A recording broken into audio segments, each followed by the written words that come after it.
Good morning and good afternoon. Welcome to another episode and another week of Before Coffee. We're getting closer and closer to the end of the year, and the news is not getting better and better. Sadly, the holiday spirit, our spell to bring in the holiday spirit on Thursday did not work, and everyone's still deciding to be assholes. This is Before Coffee, the first and only international game show, a father and daughter podcast, where we look up our news right before we started. We've just got caffeine in our bodies, and we're learning to read and speak live on stream. Let's roll that segue, Will, but first, let's get into today's headlines. Pointing at the screen. Today's headlines. Good. Today on Mucking Funday. It's sarcastic, by the way. Melanie interviews Zelensky. Support for the U.S. plan. The leader will soon be in Rome. This is the Italian premier agreeing with Ukraine. And Swiney, out of Scotland, claims Starmer, the UK Prime Minister, could trigger 1980s-style job losses just like Thatcher. Woohoo! Oof. Oh, my. Oh, good morning, and it's Mucking Funday, where I've got nothing but bad news and human tragedy, Indonesia massive flood, and humanitarian crisis in Sudan.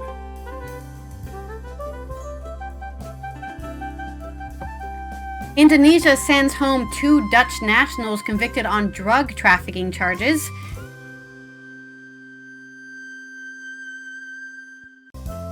Yeah, well, I guess it was and we have more human tragedy as we have a giant fire that was blazing last week in Hong Kong, and they're actually having elections. They're trying to have elections today. For my culture news, Golden Globe nominations for 26 are out, and Judi Dench says she can't remember what she's doing tomorrow, but she can still recite Shakespeare. Oh, nice. And it's National Pretend to be a Time Traveler Day. So today I'm going to be Doctor Who, but his cousin, Dr. What? Yeah, I'm his cousin, Dr. What? Ooh. And I don't have a TARDIS. I've got like an old Oldsmobile I drive around in. Anyway, it's December 8th, 2025 on Before Coffee.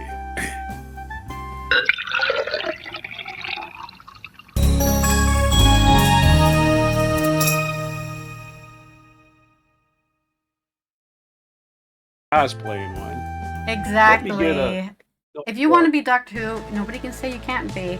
Also, I would probably blow my mind if there was a Doctor Who that wore a trucker hat and had an American accent. Now that would be crazy. That would actually... People are always like, oh, the first woman doctor, the first black doctor. What about the first American doctor? That would go crazy. Yeah. People would be like, Doctor Who is over. The Yanks have taken over. Doctor what, man? It's Dr. What? Not Doctor Who. It's his cousin. Okay. Well. Right, here we go. I think Doctor Who was stolen from the band The Who. I think that's what it's taken. I think Pete Townsend should have. I think Keith Moon would have been a great doctor. It was a bit on the nose, right, to call him Doctor Who because nobody knew his name. Yeah. Okay, let's roll our segue wheel for our first stories. I have become the segue wheel. December the 8th. Well, I hope you can get your brain working because you've got to write a limerick. Well, that's 2 limericks, actually, because I have 2 stories in this section. No, not 2! Let's go with the first story here, which is about... Italy and Ukraine. I will try to read this story as slow as possible so you actually have time to write a limerick for it. This is from Tommaso Ciraccio on Repubblica Italy, coming out of Rome. A meeting is set for today, or probably already happened today, on the 8th of December in London. Keir Starmer, Emmanuel Macron, and Friedrich Merz, the E3 format, will meet in the United Kingdom with Volodymyr Zelensky. The EU leaders have decided not to involve Giorgia Meloni, who will, however, be contacted immediately afterwards in a video call between the 4 of them and the other members of the Washington format.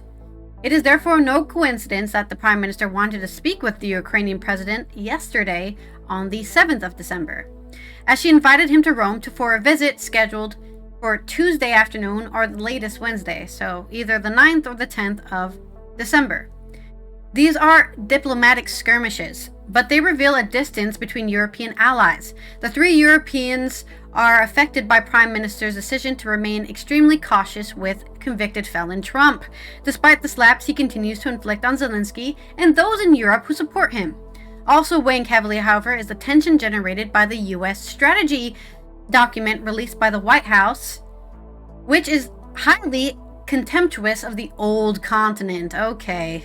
To offset the activism of the willing, but in keeping with her long-standing policy of not arguing with her partners on the issues, Meloni has chosen to invite the Ukrainian to the capital. He will fly to Italy immediately after his visit to Brussels, scheduled for the 9th of December. There is, however, one point of which the Prime Minister has not changed her position, at least officially. Her support for the tycoon's mediation to resolve the conflict. I love that. The tycoon. Yeah, we're talking about Trump. The convicted felon, the clown in chief. Meloni still supports his mediation of the conflict. This is why she expressed support for the ongoing negotiation process and the United States' commitment to identifying a path that can lead to a just and lasting peace. How about Russia gets the fuck out of Ukraine? That sounds like just and lasting to me. How about don't invade any more countries by surprise? Or ever. And just, you have plenty of land. Go figure it out. Stop trying to steal the breadbasket. These are delicate times in which Washington's positioning appears to be titled in favor of Moscow. Really? Wow, what a surprise! To reassure Zelensky, Meloni therefore combined her appreciation for the convicted felon with harsh words directed at the Kremlin.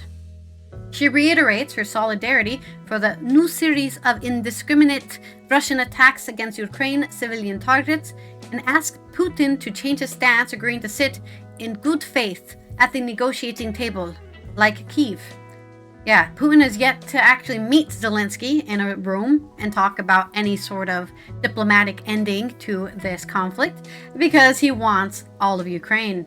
And I think he fears he'll be assassinated, which, why not? Right? I think Zelensky would be crazy enough to like strap a bomb to himself and blow everyone up just to get it done with. He's an actor. Actors are crazy. Don't trust an actor. Okay. Don't give me any ideas, man. That would be. It's not going to happen because they'll never meet in the same room because Putin's a coward. During the meeting, she anticipates the dispatch of emergency supplies to support energy infrastructure and the population. It's winter after all. These generators are supplied by Italian companies that will be shipped to Ukraine in the coming weeks. This commitment is appreciated by Zelensky himself. I am grateful for Italy for the great attention paid to diplomatic efforts, he writes on Twitter, and for the support of our energy infrastructure. Finally, another meeting between European allies is scheduled for the coming days, this time with Rome included. Defense Minister Guido Crosetto will participate in a video call. Rome, huh? Thursday, which will be 11th, I think. That's the 11th of December. Yes, the 11th of December, with his counterparts from France, the UK, and Germany, focusing on the future of NATO. Also attending the meeting will be EU Defense Commissioner Andrius Kubilius and the EU High Representative Foreign Policy, Kaja Kallas. So there is your update on some EU maneuvering here with Ukraine. Yeah, I'm sure it's going to go get something really big accomplished. That's sarcasm, sorry. You want my limerick, I suppose? Yes. Real peace talks are supported by France, with most of Europe willing to give peace a chance. See my shout out to John Lennon there? Uh-huh. But Trump is a clown, keeping solutions down, and the old liar continues to suppress.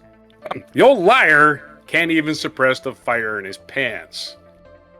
Because his pants are on fire, because he's a liar. There you go. Let me do that last line better. But the old liar can't even suppress the fire in his pants. That's what I should be saying. Next one. Next story. Right. I have another story here, so get that pen writing again. This one is about the UK and Scotland. Specifically, I guess, the UK Prime Minister, who represents the whole country, and the Scottish, I guess he's considered the First Minister of Scotland, who's been taking some jabs at Starmer. This is from Andrew Learmonth on the Herald Scotland. John Swiney is set to warn that Sir Keir Starmer risks being remembered as a second Thatcher, unleashing a new wave of 1980s-style deindustrialization across Scotland. The First Minister will make the claim at a SNP rally in Glasgow Monday morning. So he's already made this claim because it's way past Monday morning, the 8th of December. He's set to argue that leaving the UK would be a fresh start. Please, please! I want to live in the universe where Scotland leaves the UK. I don't even care if it's bad. I just want to see what happens at this point. Can it get any worse than what the current UK is under? I don't know. It's not even Starmer's fault. It's the 20 years of Tory austerity, but still. Allow Scotland to protect key industries, boost living standards, and ensure the country's vast wealth works for the people of Scotland. Labour and the Tories rejected Mr. Swiney's argument and accused the First Minister of using independence to try and deflect from failures in public service during the SNP's time in office. Ooh, they brought some fire to the barbecue. The next Holyrood election is just 5 months away, and campaigning is well underway, with both Anas Swarwar and Russell Findlay also holding events today. Both parties are focusing on the NHS. Polling suggests the SNP is on course to be returned as the largest party, but will likely win fewer seats than it now holds. So instead of, 140, they're going to have 139 or something. The battle for second place looks to be between Scottish Labour and Reform. Ugh. Why Reform? Half the people who are living in Scotland now are English because they kicked all the Scottish out during the 1700s. Don't forget the sheep. I know Scotland doesn't care about blood like that. Scottish people, I should say, don't care about blood like that. But it is, in fact, true that, in a way, Scotland was colonized by the English in the 17 and 1800s. Mr. Swarwar's chance of... So, unless Reform's saying kick all the English out, I don't know what the hell they're talking about kicking out of. I don't know who they're trying to anti-immigrant the Scotland with. By the way, Scotland is only 10% of the total population of the UK, so they do need more people if they want to become a country.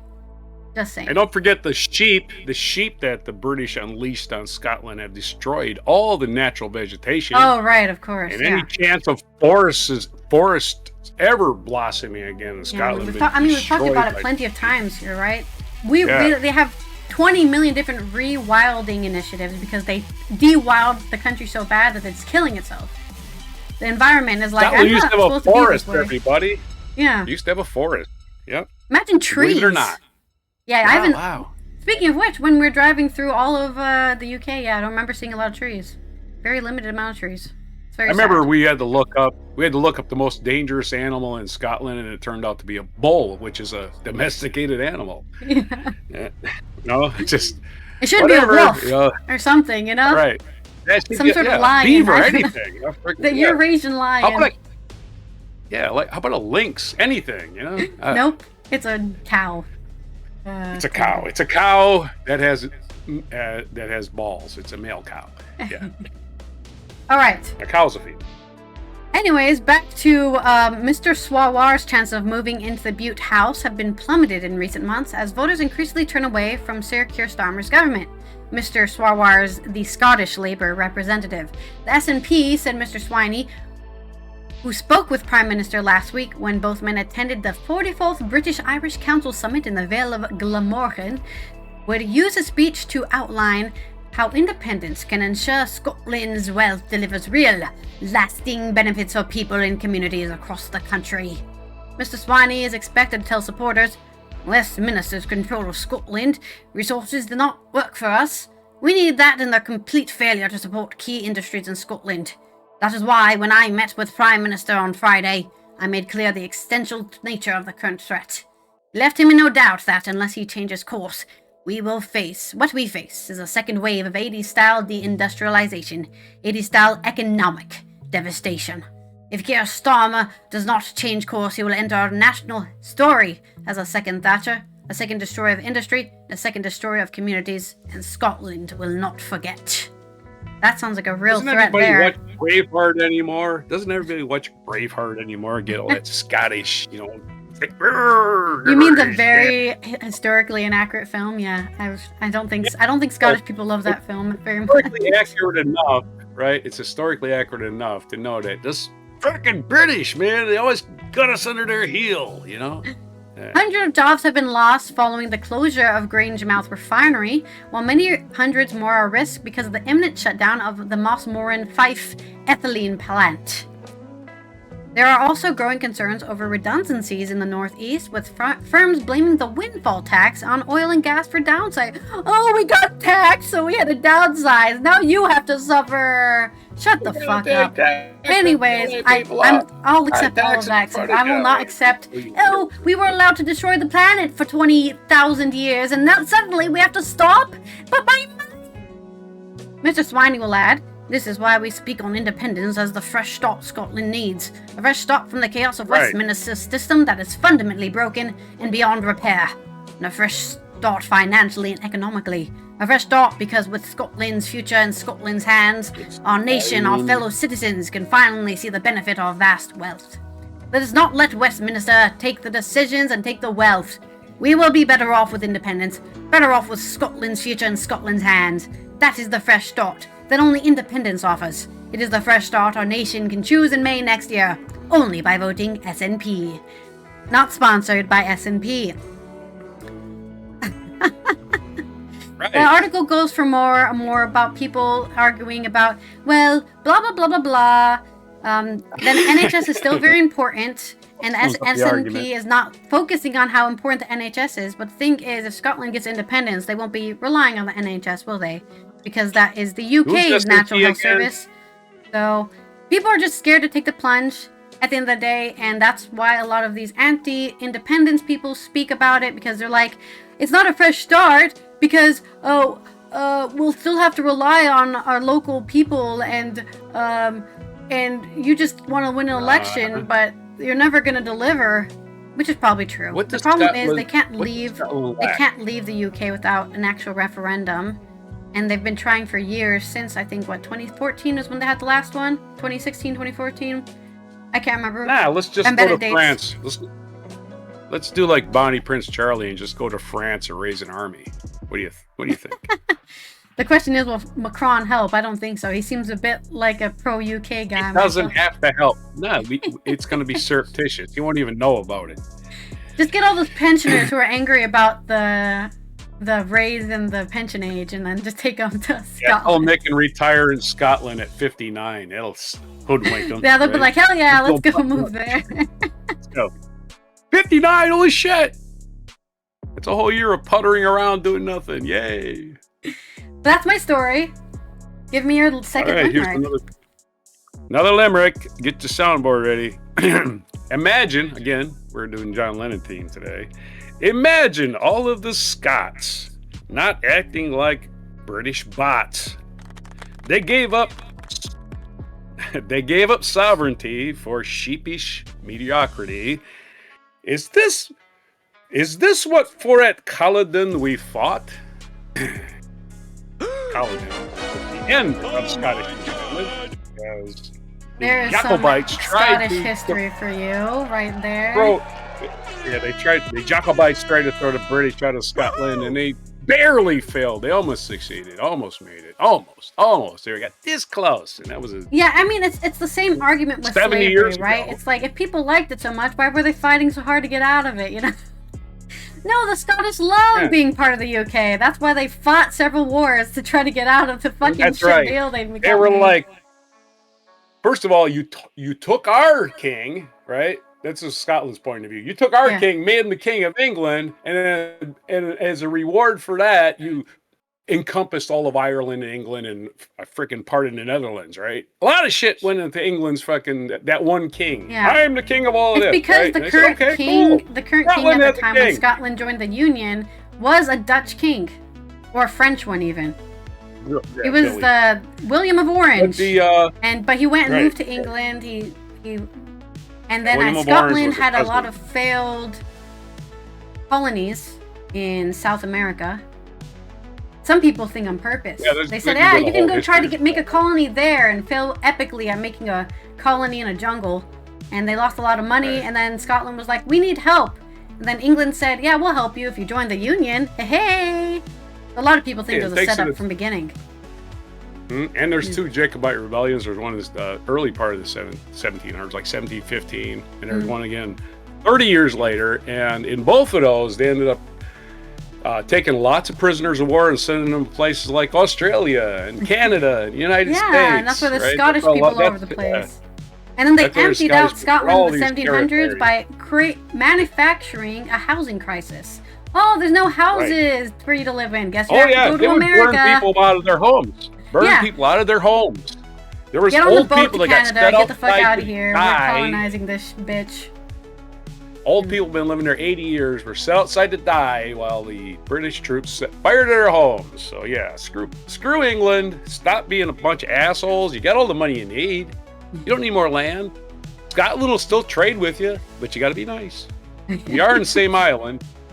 Let's do stories that, there's plenty of islands that have two countries on them, like you survived losing Ireland. St. Martin has two countries. It's French and Dutch at the same time. Saint Martin and Saint Martin are the same island. Yeah, Haiti and Dominican Republic are the same island. They're not doing well, but they're the same island. They're not doing well. Haiti, United States, and Cuba are in the same island. Yeah, technically. Anyway, let's roll the wheel for my segue for your story.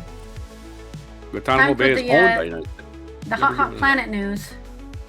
All right. Well, there's a flood time in Indonesia. Did you spin I'm well? going to be sarcastic about all this doom, I guess. Oh boy, I guess you can only be sarcastic. You can be sympathetic. This is from Reuters.com.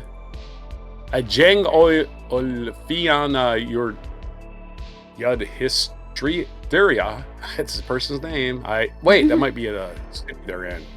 All right, let's do the story. Everything destroyed as Indonesia grapples with disaster after floods. Hit by deadly floods, Indonesians in the region around Asa Timang are grappling with worsening diseases and lack of medical care as workers struggle to help dozens of residents in the lone hospital in the area. That sounds like America.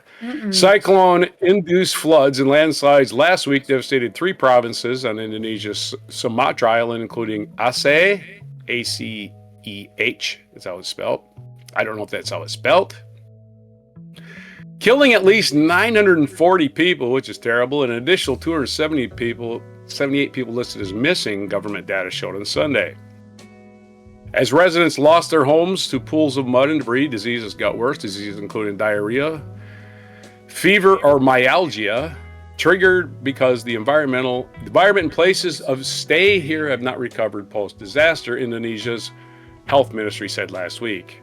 At the only hospital in Aceh Timang, a patient and medical workers told Reuters on Sunday of worsening diseases there. Reuters witnesses and medical equipment was covered with mud.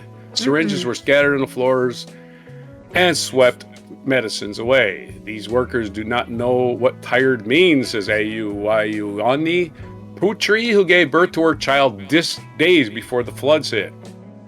Naru Hatyati, a 42-year-old nurse, said the hospital was nearly paralyzed due to lack of medicine. She gave birth and then went to work. Wow. Terrible. Sounds like America. Well, America, you get leave. They don't make you go back to work. Not yet. Workers tried to save ventilators at an intensive care unit for babies, but were unsuccessful as rising water covered them. At item 1 of 6A. Okay. These are captions. One baby died while others 6 survived, she said. People know me as a nurse. When I couldn't do something, I felt devastated. I can only give available medicine, she said, hoping that the hospital would be reactivated. This is an extraordinary disaster. Everything is destroyed. Ruined bridges made it nearly impossible for medical workers to go around Asa, said Dr. Chick M. Iqbal, who traveled by boat to reach Tamayang, adding that the emergency rooms would only be up and running on Monday. Some 31 hospitals and 156 smaller health centers across 3 provinces were impacted by the floods, the health ministry said on December 5th. On Sunday, President Prabowo Subianto visited Aceh, ordering authorities to fix bridges and dams as well as cancel state-backed microloans for farmers. Yeah, I guess the loans aren't going to do any good because your field is running down into the ocean with all that mudsliding. Local government officials on Sumatra have called on the national government in Jakarta to declare a national emergency to free up additional funds for rescue effort and relief efforts. Yeah, it's supposed to be a national emergency. It seems like some preconceived conclusion to me, but there's your story. Let's have some sarcasm because that'll really cheer me up. Not really. Man, it's a good thing I'm a great A-star mud whacker. I'll get all that mud out from all those homes. It's the most dangerous thing about a flood. It's not the water. The water's pretty dangerous, but the mud. You get stuck in the mud. Nobody's there to clean it up. Very sad. No applause for this. Death and destruction. And I guess we'll know our next story. Another humanitarian crisis. This one's totally the fault of a bunch of stupid assholes that want to start wars. NPR.org has a story. They forgot to put somebody's name on it. Sudan. The UN humanitarian chief world needs to wake up and help stop violence in Sudan. For some reason, we don't care about Sudan. 1/millionth of what we care about some other countries that we'll name today.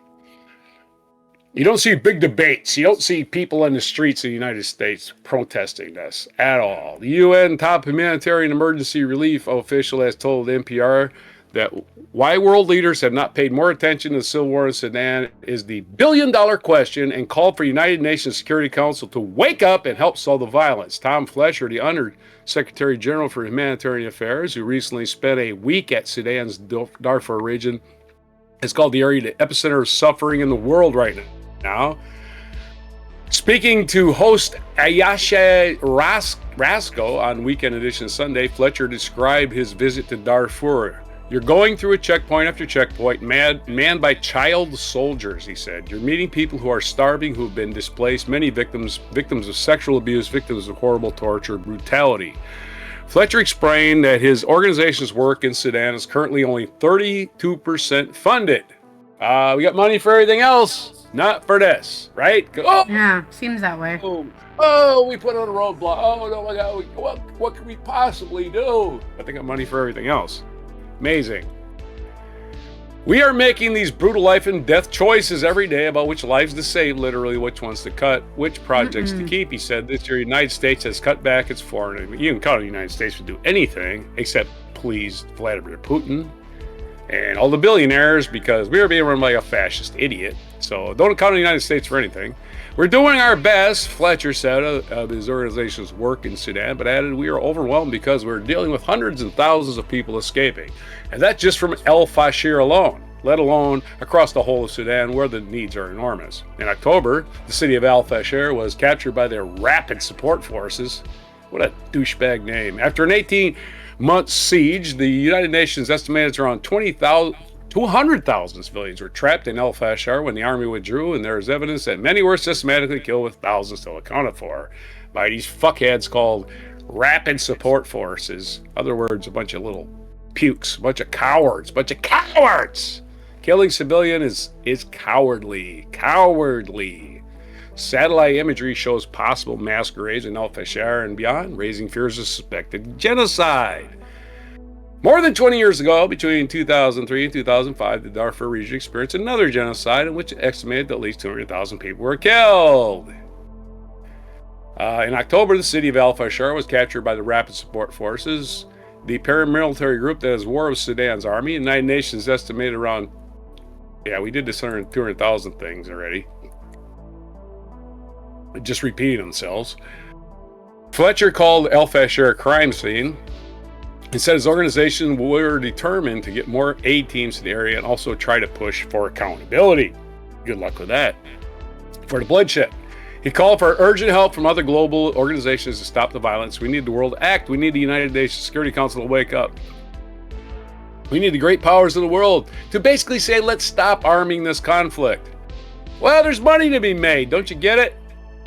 Fletcher blamed a host of factors for the lack of action on the war in Sudan, which has been raging since April of 23, when fighting first erupted between Sudanese army and the paramilitary idiots in the capital of Khartoum and quickly spread nationwide. He said social media had shortened our attention spans while other global crises such as the war in Gaza had received more international attention, because the war in Gaza is the only fucking war we ever care about in the history of the damn world for some damn reason. And we don't even care about the war in Ukraine anymore. We just, oh Gaza, oh my God, innocent people are dying. I'm like, yeah, that's war everywhere. Now let's pay attention to all the wars equally. Not like they give us money, so we're going to pay attention to it. That doesn't even make any sense. Thank you for stopping by, Sage, and I hope you have a good warm shopping adventure. All right, 3 more paragraphs, if you want to stick around for that.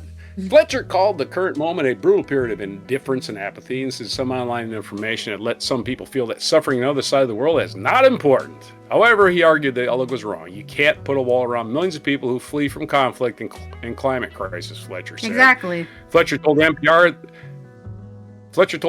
that this year alone he'd visited Gaza twice and Darfur twice, as well as going to front lines in Ukraine and Goma and the Democratic Republic of Congo. This guy does not care about his own safety, obviously. All within his first year on the job of the United Nations. I get to see the worst of inhumanity, I'm afraid, he said. Oh, it's got to give him nightmares, right? However, I also see the best of humanity, people who are out there responding. We need that outpouring of generosity. I refuse to believe that people have lost that sense of human solidarity and generosity. Well, I haven't, except when it comes to fascists. I don't care what happens to them. Really don't. They can just, I don't know, whatever they want to do with them. There's your story. Go to Mars. Let's get some sarcasm. More wars. Yeah. Oh boy. I love when humans keep doing that genocide thing. You think they would have learned after the 50th one to stop doing it. No one likes it. I don't even know why they like it. I think anyone can... Right. Making decisions on who to save. Based it's on hard to, what? it's Their hard bank to, accounts, I guess. This person can pay us to save them, so we'll save them only. What? They don't have oil. Why should we care? Yeah.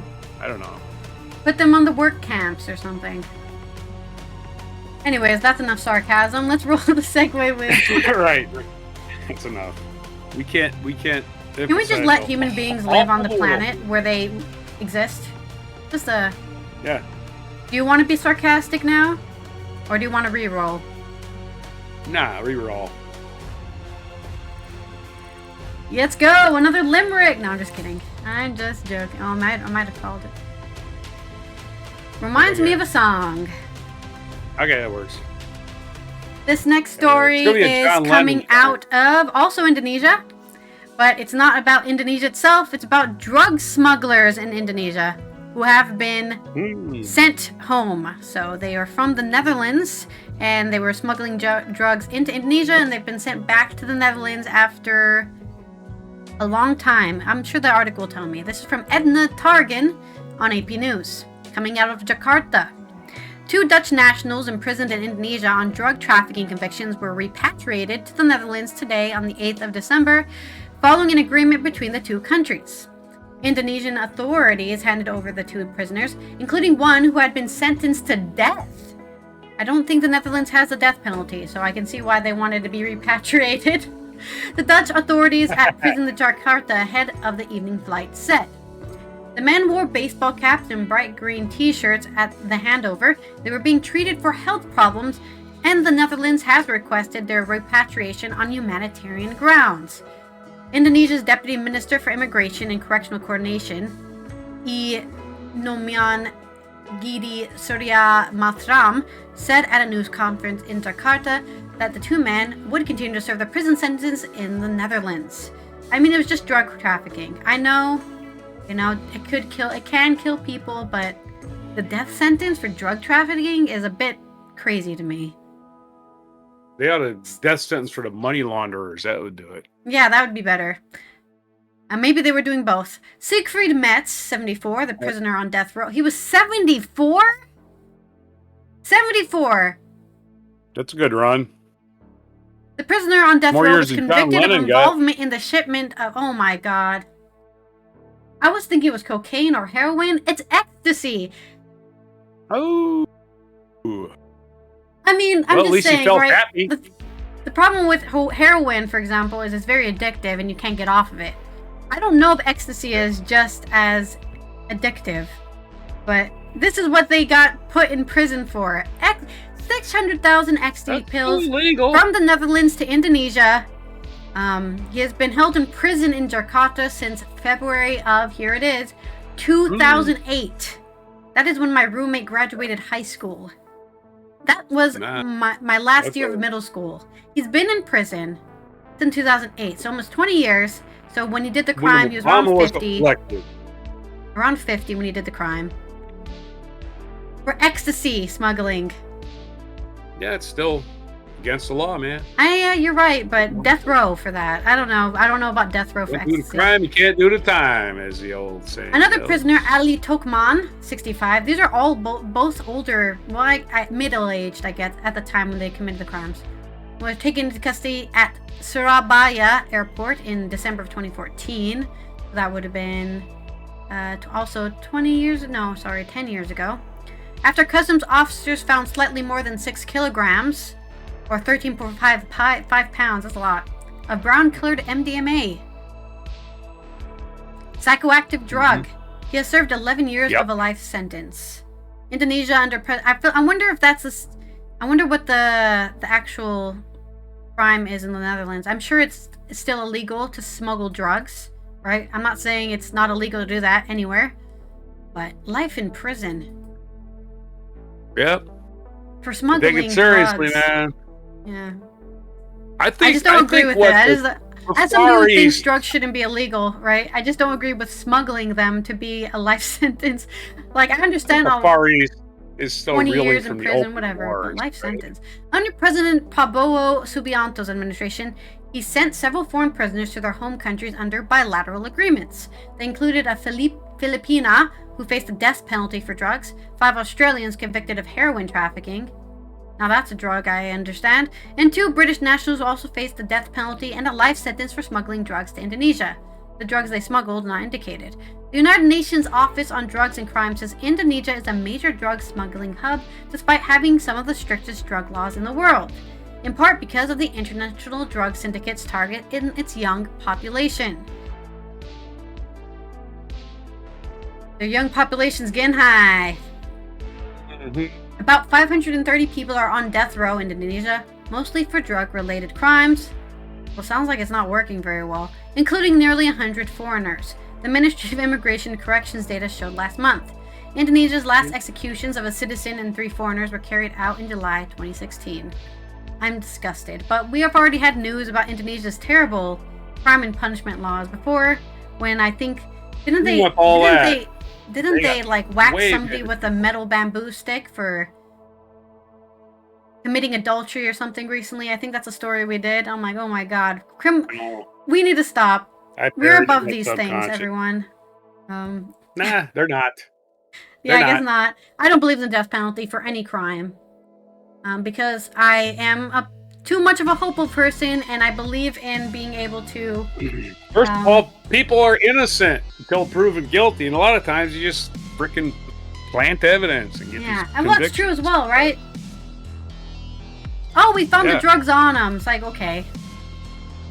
How many people have been released? I don't know. I don't agree for the death penalty for smuggling drugs and life in prison for it. I just don't. That's my opinion, and I'm allowed to have that opinion, I suppose. But there's your story. I'm not allowed to be on a jury because I don't fall for the bullshit. Exactly. I'm just like... I get called for a jury, but I think they just know. This guy's going to buy the bullshit. This guy's totally going to leave a hung jury. He's going to hang that jury real good. Keeps me off juries, I guess. Do you have a song? I don't know. Do you have a second story? Or was no, that's it. The only story. Okay, the song, actually, their John Lennon song is, it's not about drug smuggling, but drug addiction, called Cold Turkey. As he says in the song, Cold Turkey. Oh, Cold Turkey is about quitting drugs, right? You quit cold turkey and go into withdrawal, and There's cold turkey for a lot of things, but I think this one here is specifically about heroin. So he also has another song, which is really, it can kill you if you quit heroin. Cold turkey can kill you. That's why you put people on the other drug so they can wean off heroin. In the second song, John Lennon wrote about addiction is happiness is a warm gun, and it's not about a gun. He's using it as a metaphor for a syringe, right? So there's your 2 songs. Do I get any applause? I was trying to look up any laws on the Netherlands about drug smuggling. It says here they have zero tolerance, which just means you get arrested. It looks here. Okay, here we go. Now this is if you're under the influence of drugs. Driving while under drugs. I can't see anything here about specifically trafficking or smuggling. It's a supply and demand problem. That's all it is. It's not a law enforcement problem. It's a supply and demand problem. If people can't get their drugs at the local store for, giving them some money and give me my drugs, they're going to go somewhere and get them illicitly, and that's the way that's always worked. That's why prohibition didn't work in the United States. People like drugs. They do. That's just a fact. I mean, I agree with you there. And also maybe ask the question, why are so many young people taking MDMA and ecstasy, which are known to really lighten the mood, I would say. Yeah, because life sucks. Make you feel good. And in case you're not clued in, in case you're not clued in, life sucks. There's a few great things that happen in life, but most of it is misery, right? You get to watch your friends die. You get to watch, you're old enough, you get to watch all your friends die. Some people get old enough to watch their children die, right? It's just full of misery. Yeah. So why not use drugs? Right? There's the old saying, right?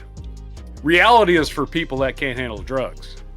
I've got to say that. Yeah, that's quote. Me. I love reality. I cannot handle drugs. Maybe you can look. Maybe you can look up who said that, but it's brilliant. The only drugs I do are my asthma medicine, and that's a steroid technically. And I want to say it was somebody really profound. Sugar and caffeine. I don't even drink alcohol. I don't even drink the legal drug. I don't even smoke, right? I don't even do the legal stuff. Just whatever I need to live. I don't need to be high. I'm already high now. The singer Tom Waits said that, among other people. He says reality is for people. Bonus song right there. Reality is for people who can't face drugs. All right, there's the segue wheel for your story. The actual purpose of drugs is to, God, I can't think about this shit anymore. Let me think about rainbows or something. Fuck. I'm going to give you a bad pun, which I'm sure it will be bad because you have some not happy news.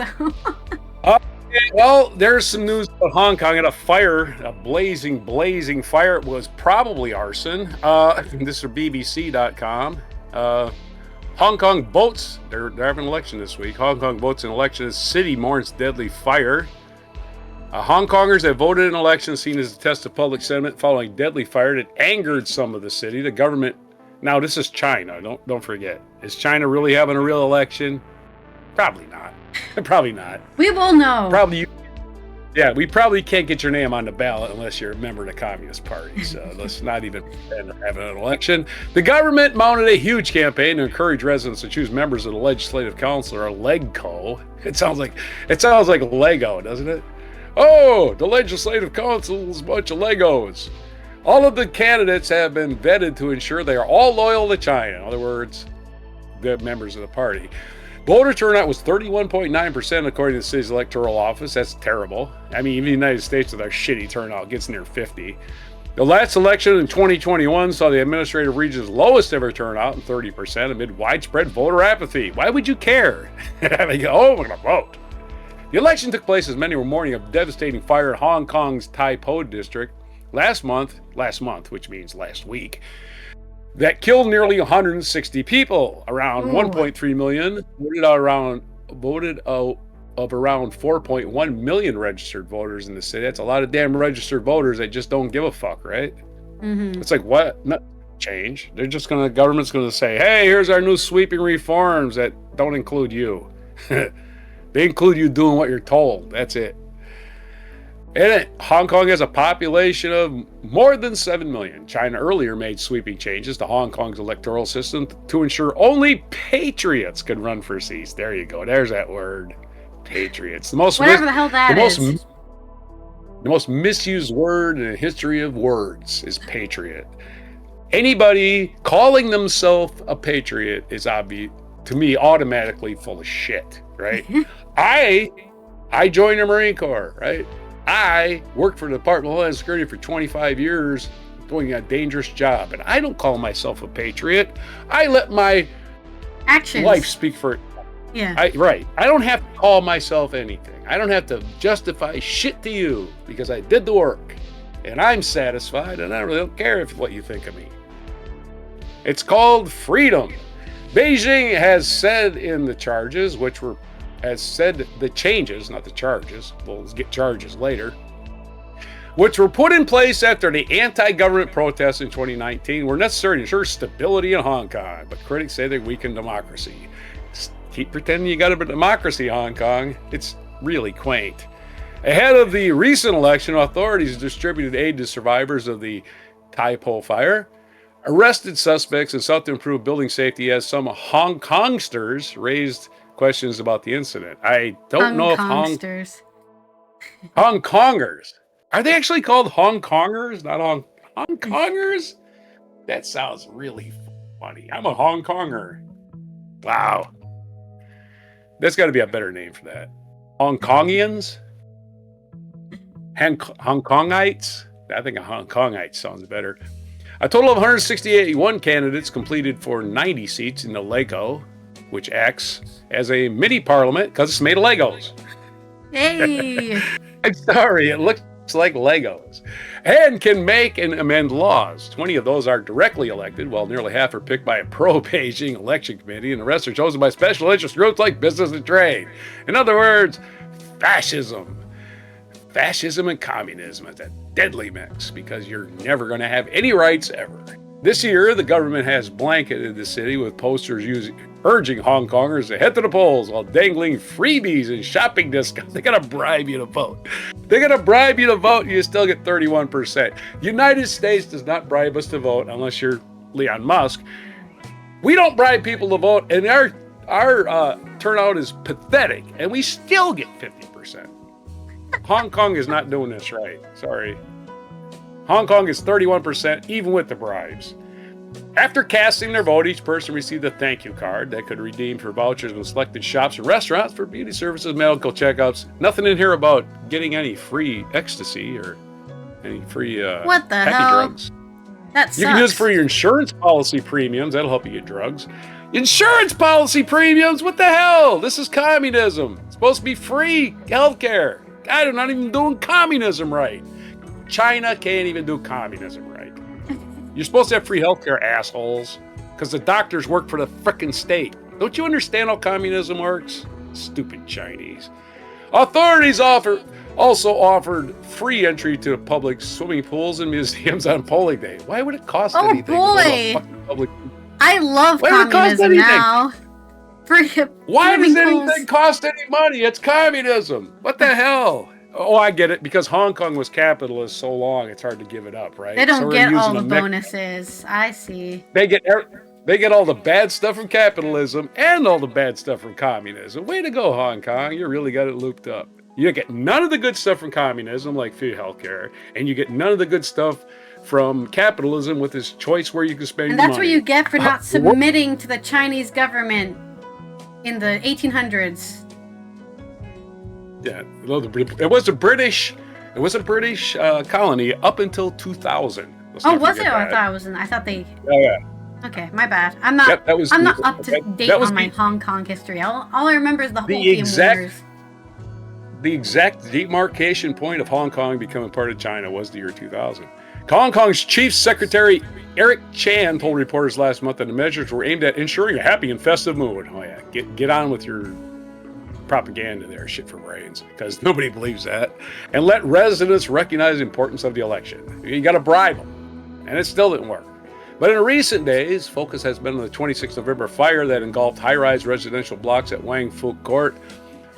in the northern suburban district of Tai Po. The blaze was the worst seen in Hong Kong in more than 70 years. The death toll, which currently stands at 159, is likely to rise further as officials continue to recover bodies. And let's get to the fire. Let's talk about the fire, for Christ's sake. As Hong Kong mourns its dead, some are asking whether the fire could have been prevented and questioning building safety standards. You got a fire in a high rise. All high rises should have definitely working shit. You know, I mean, fire should be put out right away. Authorities have since sprinklers. That's the word. The sprinkler system. Authorities have since ordered the operation of an independent committee to investigate the cause of the fire, and have arrested 13 people of suspicion of manslaughter, which means me think it was arson. They have also ordered the removal of scaffolding mesh used in all building renovations across the city. Scaffolding mesh is causing fires? I'm confused. Investigators have found that the scaffolding mesh used for renovations in Wang Fuk. This is spelled F-U-K. Wang Fuk. Get the Wang Fuk out of here. Court failed to meet flame retardant standards. Okay. And that the fire spread quickly due to the mesh and other flammable materials outside of the buildings. Oh. So we put basically tinder on the outside of the building so they could go up faster. Brilliant. Authorities have also moved quickly to quell dissent. Well, arresting people. We're going to solve this by arresting people. Police have reportedly detained a man who was part of the group petitioning for an independent inquiry for suspected sedition on Saturday. The petition was also wiped from the internet. Okay. 2 other people, including a former district councilor, were also taken in by police. Well, we're at the bottom of this by arresting people who ask questions. Good old China can't. What do you mean you want to know what's going on? That's none of your business. Chinese government can't find their own asshole. Political campaigning for the Legco election was immediately suspended following the fire, though government organized debate forums resumed after a few days. Carnivals organized for election campaign were also canceled. Yeah, let's celebrate the fire with a carnival. Woo-hoo! That would be Charlie Kirk's wife. She would throw a carnival. Hong Kong Chief Executive John Lee insisted that Legco, not Lego, election continued as planned, and we must move forward before we can turn our grief into strength. He said the new legislators will be able to quickly support reconstruction reforms. Sure they will. John P. Burns, a emeritus professor and Chinese political science expert at the University of Hong Kong, said he believed the government would interpret a high turnout as a sign that voters perceive Hong Kong's reshaped political system as relatively legitimate. What does he consider high turnout? Because 31 not completely, just relatively. Relative to, Russia. Yeah. Relative to Russia, or say North Korea, right? There you go. Yeah, relative to somebody else. That's not us. We're totally better. A guy who declares himself king and being perfect and the best athlete of all time. Yeah. Compared to that guy in North Korea, we got it locked on. But he expected, Mr. John P. Burns, expected the numbers to be low in part due to the Tai Po fire. He pointed out that most Hong Kongers have traditionally supported the pan-Democrat opposition, which have effectively been barred from taking part. I think they won't be convinced to participate this time. This is they mostly stayed away in 2021. This is how democracy works in a totalitarian dictator. You can go vote for the guy or not go at all, because those are the only 2 choices. Mobilizing pro-establishment voters following the fire would be difficult for government as well, he added. Some in the camp will be impressed by authorities have supposedly rehoused those made homeless in the fire, and the aid authorities have provided, which by any measure has been rapid and relatively generous. But others may have stayed away from the polls as they were disappointed, even angry by the governmental problems the fire has exposed. Hong Kong's National Security Office last week reposted a commentary from Pearl Beijing news outlet that urged residents to vote to show support for government's reconstruction efforts. I got a cough. All right. This year, the Legco election featured a number of new faces, about a quarter of the incumbent lawmakers stepping down. Doesn't mean anything. They're just reshuffling the deck with just more pawns of the Beijing government. A number of those stepping down are age 70 and above, including the prominent politician Regina LP, or IP. Is it IP? Could be IP. Regina IP. That's her name. A former security chief, nicknamed the Iron Lady. All right, there's your story. I'm gonna cough here, real. On possible elections, maybe that might actually be real elections. So exciting. Okay, I've got a lot of puns. That story was so long. I've got a couple of puns. 4 puns. All right. My first one. Fun.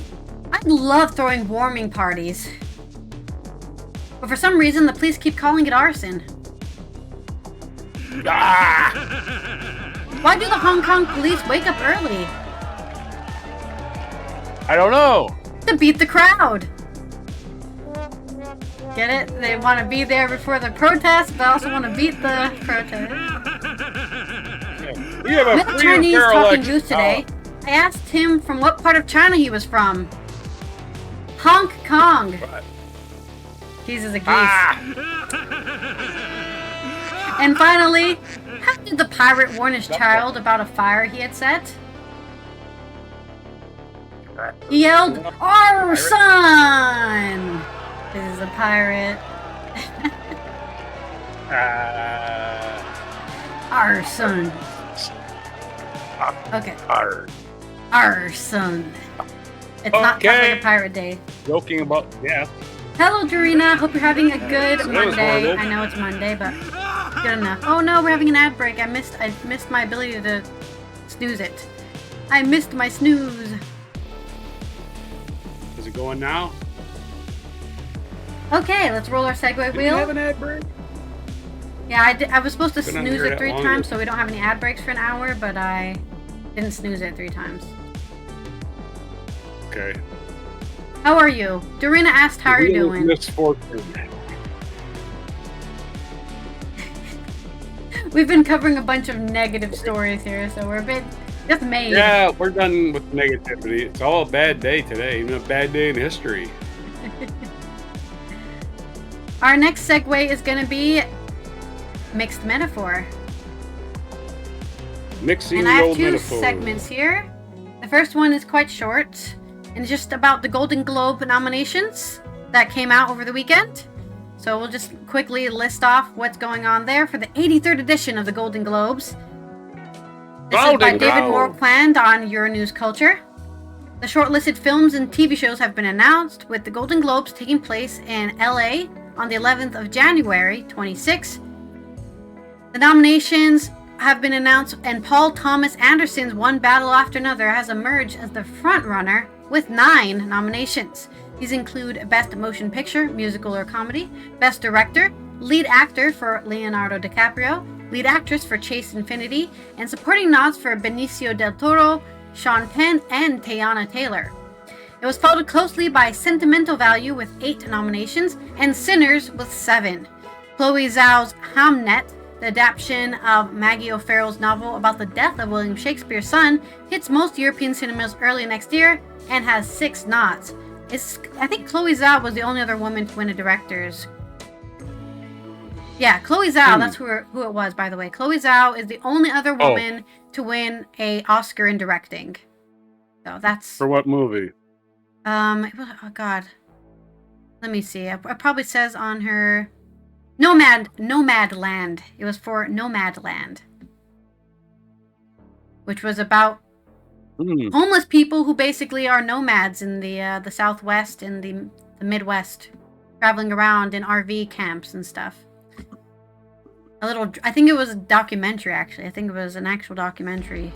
Or something biographical. It wasn't made up. Anyways, back to the list. I couldn't remember Chloe Zhao's name, but I was like, I know she was Asian, but I can't remember her name right now. But she's also nominated in the Golden Globes for 6, or her film, Hamnet, is nominated. Elsewhere, Jafar Panahi's It Was Just an Accident, one of the favorite films of the year for Euronews Culture, managed to bag nominations for Best Motion Picture Drama, Best Motion Picture Non-English Language, and Best Director. It will represent France at the Oscars for Best International Feature. Impressively, 5 of the 6 Best Motion Pictures, non-English language, are from Neon. It Was Just an Accident, France. No Other Choice, South Korea. The Secret Agent, Brazil. Sentimental Value, Norway. And Sirat, from Spain. The 6th, the voice of the Hind Rajab, from Tunisia, is from Willa. Two notable snubs this year were Wicked for Good, which missed out on a nomination for Best Motion Picture or Musical and Comedy, and Avatar Fire and Ash, which was snubbed for Best Film. On the TV front, The White Lotus and Adolescence led with 6 and 5 nominations respectively. I think Adolescence will probably win, but I think it was the last season of White Lotus. So, I think it was the last season. While considered a mere pit stop on the road to the Oscars in March, the Globes remains the first major Hollywood honor to reveal their shortlist. They kick off award season and often serve as an initial blueprint when it comes to guessing who might be on the radar for an Academy Award voter. Recognizing both film and television, the Globes have introduced a new category this year, Award for Best Podcast. Ooh, maybe one day we'll be nominated. The Globe nominations are coming on the heels of a potentially seismic shift in the entertainment world as Netflix, oh yeah, I totally forgot about this news, we should talk about it real quick. Netflix has struck a deal to buy Warner Bros. Discovery for $82.7 billion. If approved, the deal would reshape Hollywood because that means they're buying a major, Warner Bros. Is a major production company from the beginning of Hollywood, right? Beginning of Hollywood. So if Netflix, which is a streamer, buys a major studio, that would definitely reshape Hollywood and significantly reduce cinematic release windows. By extension, represent an existential crisis for theatrical movie experience. Now that's a lot of... Who's making that? Are you saying that, David? Or is that like another article you've written where you've made a theory? You made a theory that this is going to affect Hollywood theatrical releases. In a recent twist, convicted felon Trump has stated that combining Netflix and Warner Bros. And HBO Max could be a problem, and that must go through a process, and we'll see what happens. Okay, I don't know why the president has anything to do with that. It's worth noting that the Netflix it's probably anti-monopoly stuff.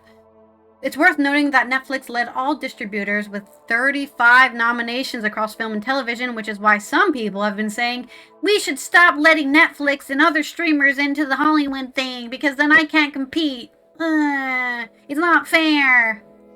I forget who it was. It was some famous person, some director who was like, my films are getting nominated. It's Netflix's fault. Followed by the company it plans to buy, as Warner Bros. And HBO received 31 nominations between them. So that's like 66 nominations. U.S. comic Nikki Glazer will return to host this year's Golden Globe ceremony. She's funny. Helen Mirren will receive the Cecil B. DeMille Award, and Sarah Jessica Parker will be honored with a Carol Burnett Award. The Globes will place, we already said, but 11th of January 26. I can read the whole list, but I think you should just find the list yourself. Otherwise, I'll be talking about the story for way too long already. Thank you, Desi, for stopping by and claiming your daily elixir. Cecil DeMille. I know who that is, their name, but I don't remember who they are. Oh, American film director from 1881. Okay, so one of the first directors. That's why he has an award named after him. And Carol Burnett is American comedian, actress, and singer and writer. So she's so famous. Yeah, we know what Carol Burnett is. Carol Burnett show is a very highly rated drama. Yeah, and she has her own award at the Golden Globes. Not drama, variety. Sarah Jessica Parker Variety series, and she's still around. She Yeah. was the star of the last season of Better Call Saul. Ah, yeah. Forget that. She's in her 90s. She's still doing shows too. There's your big reveals, I guess. It looks You like gotta watch. we'll see what Carol happens Burnett, on the Golden Globes on the 11th of January. Do you have a mixed metaphor? Yeah, it's your, of course, your John Lennon mixed metaphor. As John Lennon put it in his song, "Across the Universe."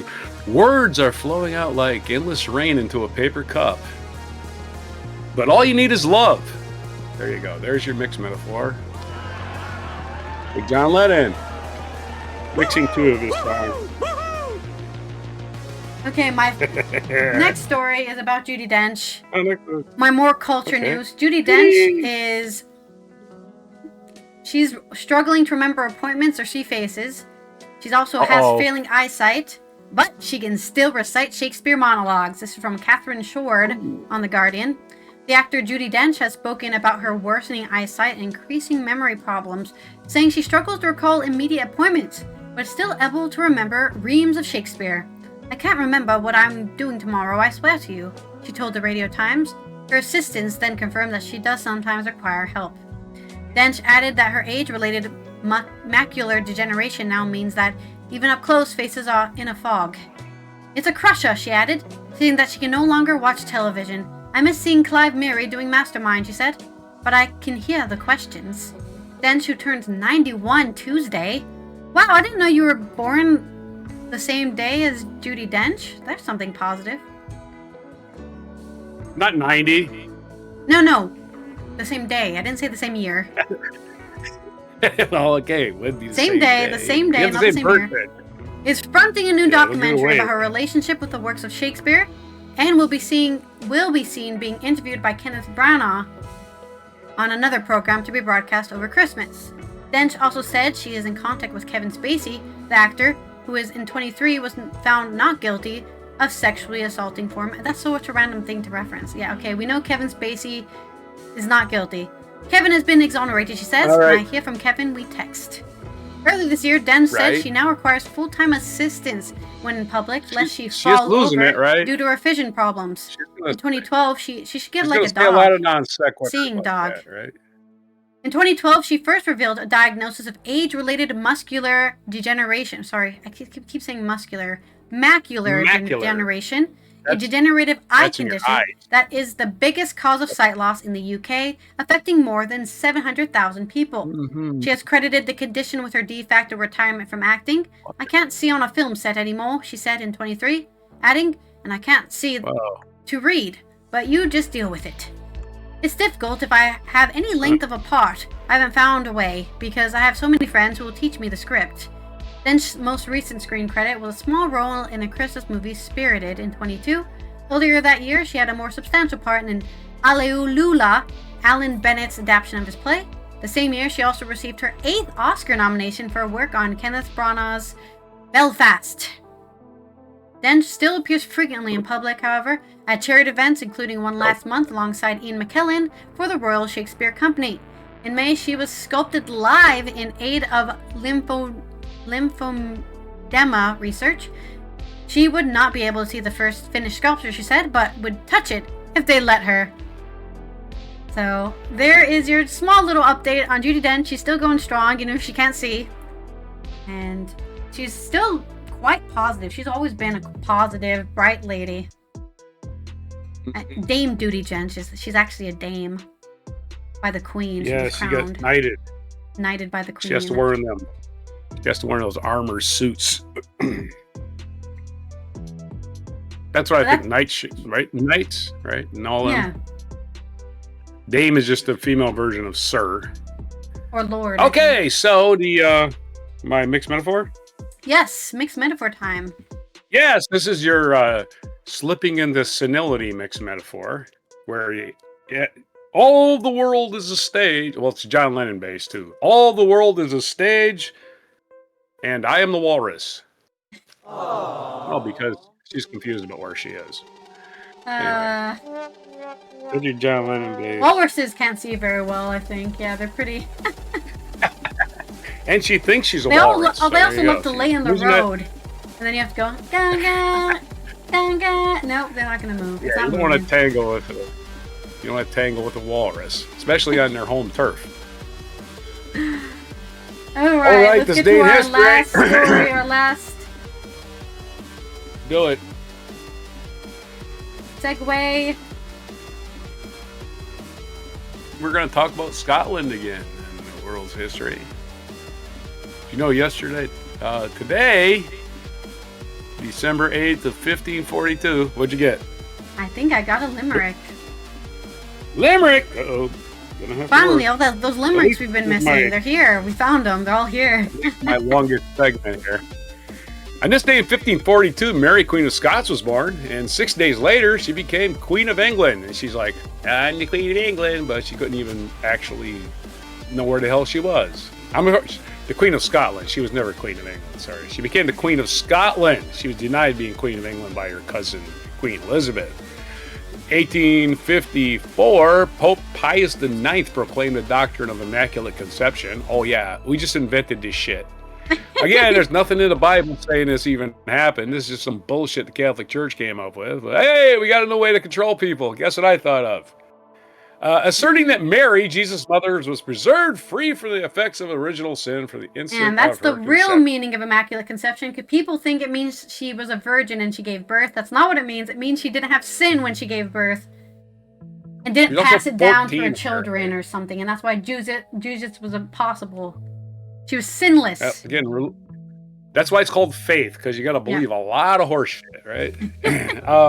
1846, Diego Rivera, whose bold large-scale murals stimulated a revival of fresco painting in Latin America, was born in Mexico. Diego Rivera, very famous artist. I like how they call things fresco, and then you got to figure out what that means.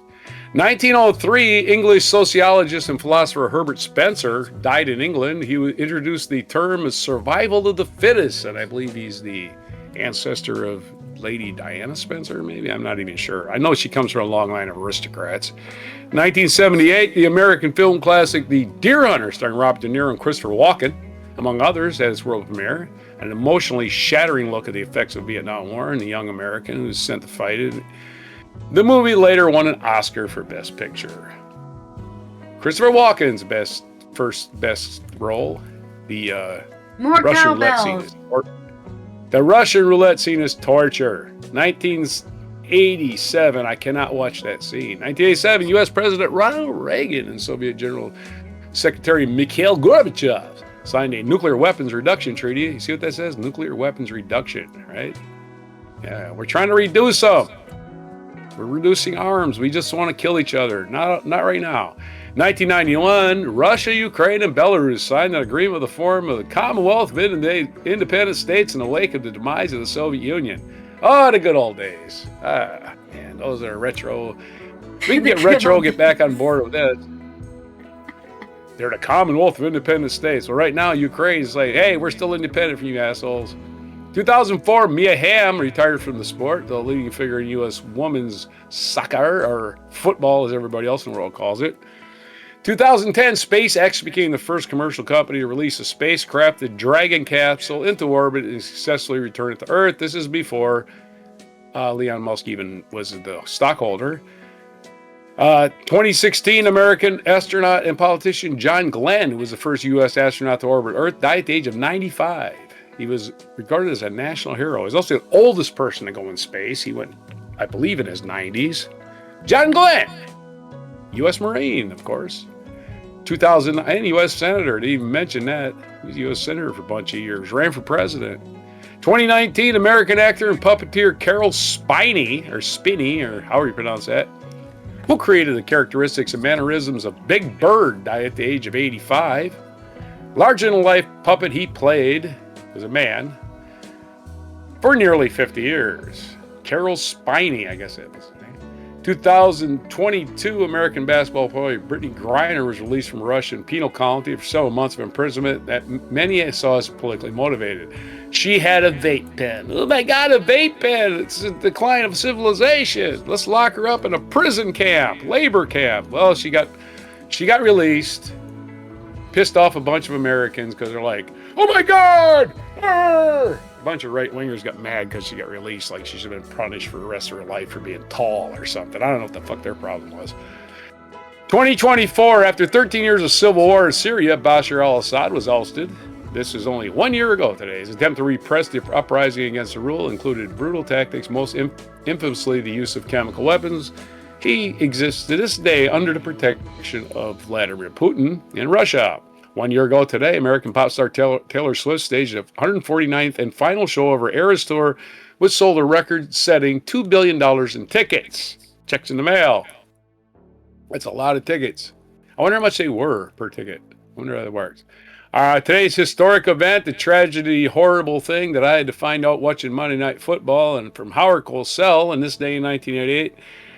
John Lennon was shot by Mark David Chapman in New York City, causing a global outpouring of grief. He was assassinated by the government. Not sure which government. I'm pretty sure it's American government, because why would you assassinate John Lennon? He's no threat to anybody except, oh, he wants peace. Oh, he's a commie. That's what they did. So don't forget, John Lennon was about to be deported from the United States by Richard Nixon when Nixon had to resign. And they kind of forgot about all that shit because John stopped recording music and became a stay-at-home father. But 1980 he comes back and, we have to kill him. Just my theory. I have no proof, but a lot of these deaths, people don't even think about that the government did it. I do all the time. Because I know what they do, right? We staged the coup in South Vietnam, right? Why? Who knows? But we went to war later. So yeah, the CIA, whoever was behind it. John Lennon died this day 45 years ago. Sammy Davis Jr.'s feature biography, he was born December 8th, 1925. Happy 100 to Sammy. Sammy was born in the show business, so he was touring in Baldville when he was barely able to walk. He was born 100 years ago today. He died May 16th, 1990, at the age of 64 in Los Angeles. Way too young. Especially when you got guys in their 90s, but he probably did not take care of himself too well. Our National Day calendar, National Pretend to be a Time Traveler Day. I'm going to do that later by sleeping. Because I've been up since about 2:45. It's National Brownie Day and National Crossword Solvers Day. And you know the saying, crosswords belong in puzzles. So is your days, God, we did a lot of limericks and some more limericks to come and everything, your crossword puzzles, your horrible, horrible tragedies in history and everything else for December 8th, 2025 on Before Brownies. Right on. Hopefully you got the video I sent. Yes, I did. Yay! And it's only 1 minute and hopefully won't get blocked. Okay, I've got 3 limericks for you here. Soundboard. My first one. 3 limericks. All right, here we go. In New York, on a cold winter's night, a legend was taken from sight. With a gunshot, he fell. Oh, the sorrow we tell, as the world mourned his absence so bright. Absence so bright? Okay. Okay. You don't think the guy who wanted peace on Earth didn't have a bright... Well, absence bright just does a little bit. In Florida, anyway, Jim took his flight with lyrics that filled hearts with light. As doors swung open wide, his voice provoked and he danced 'neath the moon's silver night. You like rhyme in one word, man. Everything rhymes with night. You know, I can just stop. Okay, good. This is not... I know, I'm just joking. Don't take it personal, man. It's hard to come up with limericks. On December the 8th, come what may, we pretend that we travel through day. In our TARDIS we hop, with retro clothes we'll swap, and for gadgets we'll fumble and sway. What is this thing? Hey. I've never seen one of these before. I'm from the past. You say, yeah, put this on your lips, huh? I've never... Oh, it tastes like mango and passion fruit. What? You're crazy. Yeah. What do you mean this thing has the internet in my palm of my hand? Okay. If we went 100 years into the future, we would never be able to handle it. There is I recently no way. learned, I think I saw this on Threads this morning, that the 10th president of the United States had a son at 75. Then his son had his son at 75. So his grandson just died last year. 3 generations of Americans. So thanks he was Franklin Pierce, right? Yeah. Pretty crazy. That's how young the United States is, that you can actually trace 3 generations of a family. Yeah, somebody was born during World War 1812 or something. Yeah. All right. There are no international UN observances today, but I hope you enjoyed Civil Aviation Day and you went traveling, I guess. I know somebody's on a plane right now to Munich, one of my streamer friends. Going to those Christmas, what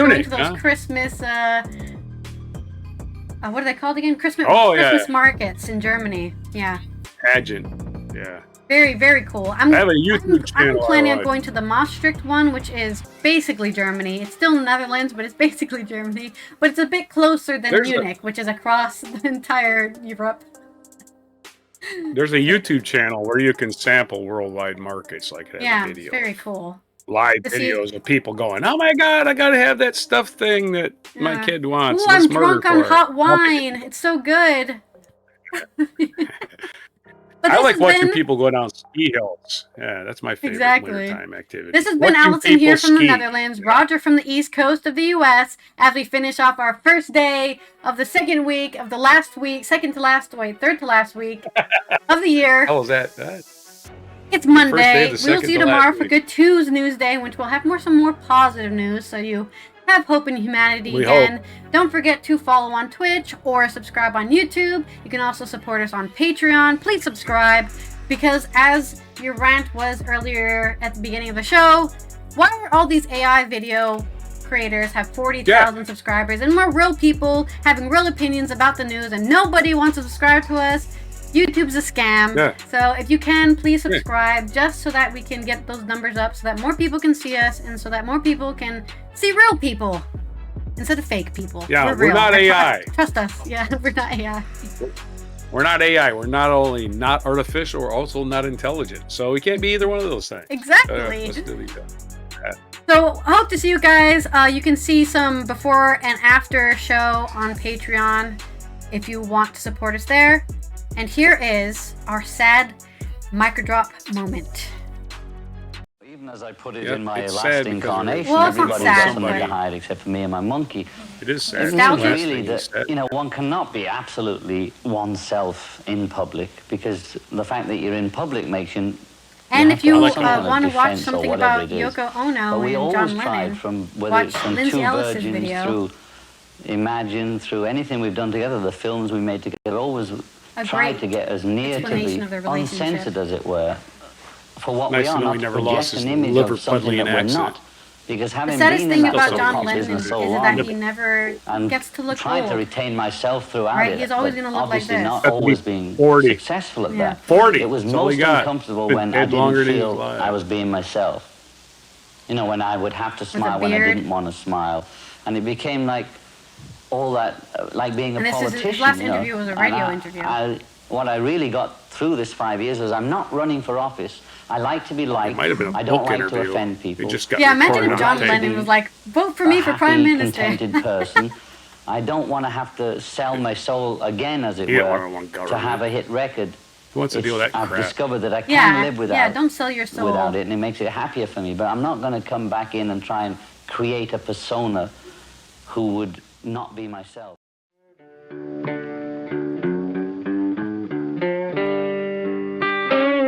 Be sure to hit the like, subscribe, and notify buttons, and follow our other channels, Toxic Alley, History of Gravy, and Scratchy Old Records.